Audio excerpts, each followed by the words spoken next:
Bonjour à tous et bienvenue sur Généalogie pratique pour une nouvelle fiche pratique en vidéo.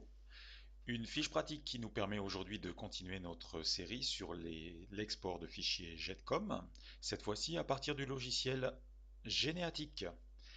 Donc, vous utilisez Généatique pour construire votre arbre généalogique et vous voulez l'exporter dans un fichier GETCOM. Voici comment faire.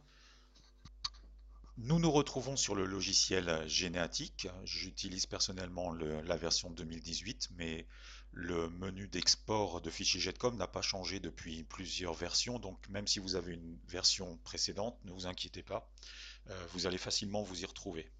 Euh, pour cette démonstration, j'utilise l'arbre de démonstration qui est livré avec le logiciel, donc c'est un arbre de 38 personnes, donc l'export prend quelques secondes. L'export de fichiers JETCOM se fait en allant sur le menu Fichier, ici, et ensuite sur le menu Export, donc JETCOM, PDF, généatique.net. Pardon. Voilà, vous choisissez l'export JETCOM, et là vous arrivez sur une fenêtre qui vous permet de paramétrer votre export. Le premier critère est la sélection des personnes. Donc en fait, ça vous permet de paramétrer ce que vous allez réellement exporter, c'est-à-dire toute la généalogie, donc tout le fichier. L'ascendance, vous prenez une personne de base et vous allez exporter toute l'ascendance de cette personne en ajoutant des conjoints, en ajoutant les parents, les frères et sœurs de chaque personne. Et ensuite, ici, vous pouvez choisir le nombre de générations ascendantes que vous allez inclure dans votre fichier GETCOM. Vous pouvez faire exactement la même chose, mais dans le sens descendant.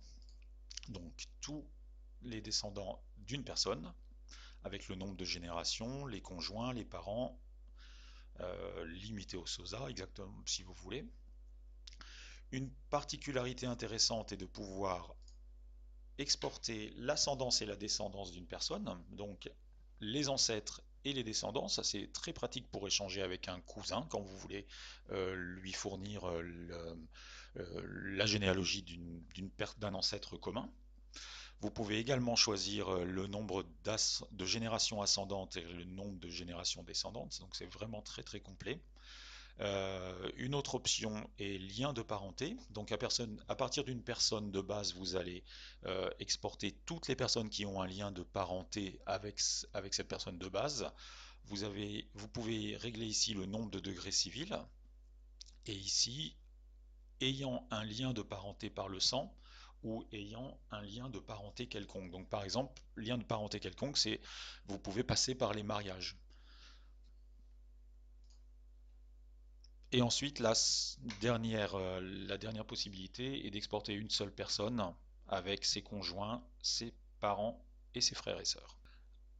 Après cette sélection de personnes, vous pouvez également faire une limitation dans le temps, c'est-à-dire que vous pouvez limiter les personnes ou les événements exportés à partir d'une date. Bon, ça c'est très bien pour préserver la vie privée par exemple.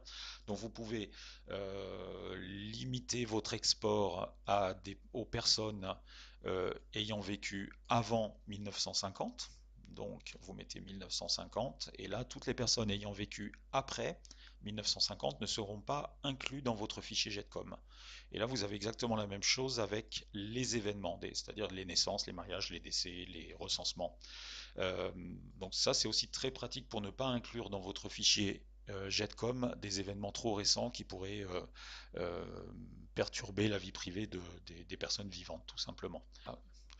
Une chose à noter, n'ayez surtout pas peur du mot supprimer. Ici, pour moi, c'est quelque chose qui est assez effrayant. Vous n'allez pas du tout supprimer des personnes dans votre arbre généalogique, mais simplement empêcher que ces personnes se retrouvent dans votre fichier GETCOM. Donc je pense que supprimer est assez mal choisi. La troisième partie de cette fenêtre concerne les conditions. Il s'agit ici d'ajouter des conditions pour filtrer les personnes qui vont se retrouver dans votre fichier DGETCOM. Donc je pense que c'est un sujet à part entière. C'est très complet, ça fonctionne très bien. Et nous ferons certainement une fiche pratique particulière pour ce sujet. Ces trois options réglées, nous allons passer à l'étape suivante en cliquant sur le bouton suivant. Nous allons choisir ici l'endroit sur le disque dur où votre fichier Getcom va être enregistré et puis le nom ici. Quatre options intéressantes: exporter les illustrations, exporter les notes, exporter les sources et exporter les personnes citées. Les illustrations, ce sont les images, les portraits, les photos de famille et puis les actes d'archives numérisés que vous avez pu lier aux personnes de votre arbre. Les notes, faites très attention à ne pas avoir dans vos notes d'éléments sur la vie privée, par exemple les numéros de téléphone et les adresses de cousins qui peuvent se trouver dans votre arbre. Les sources, bon, pour moi, ça, vous le savez, les sources c'est un élément essentiel de l'arbre, donc il faut, il faut cocher absolument cette option.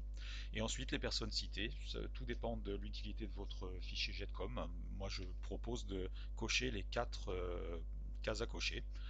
Vous aurez un fichier Getcom le plus complet. Ceci étant réglé, vous pouvez d'ores et déjà exporter votre fichier Getcom en appuyant tout simplement sur le bouton exporter votre fichier Getcom. Pour les plus courageux, vous avez deux options supplémentaires, deux onglets supplémentaires pour être plus précis. Un onglet filtre qui va vous permettre de supprimer ou d'ajouter des événements que vous voulez voir absolument apparaître dans votre fichier Getcom. Bon, il y a pas mal de configurations à faire, c'est à vous de voir, c'est bien de le voir une fois.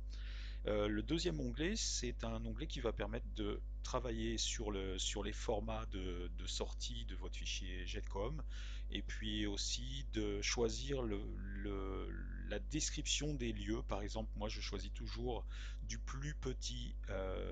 la plus petite entité lieu à la plus grande, du lieu dit par exemple au pays. Bon, c'est un choix que je fais parce que ça correspond à mon avis au standard Getcom. Donc, ces deux onglets sont des options. Maintenant, vous pouvez tout simplement finir le travail en exportant votre fichier Getcom. Vous savez maintenant comment exporter un fichier Getcom à partir du logiciel Généatique. Si vous aimez ce type de vidéo, n'hésitez surtout pas à aimer et même à partager. Vous pouvez bien entendu vous abonner à la chaîne YouTube ou vous abonner à la newsletter de Généalogie Pratique. Vous serez ainsi averti de toutes les nouvelles vidéos, de tous les nouveaux articles sur le site. À bientôt!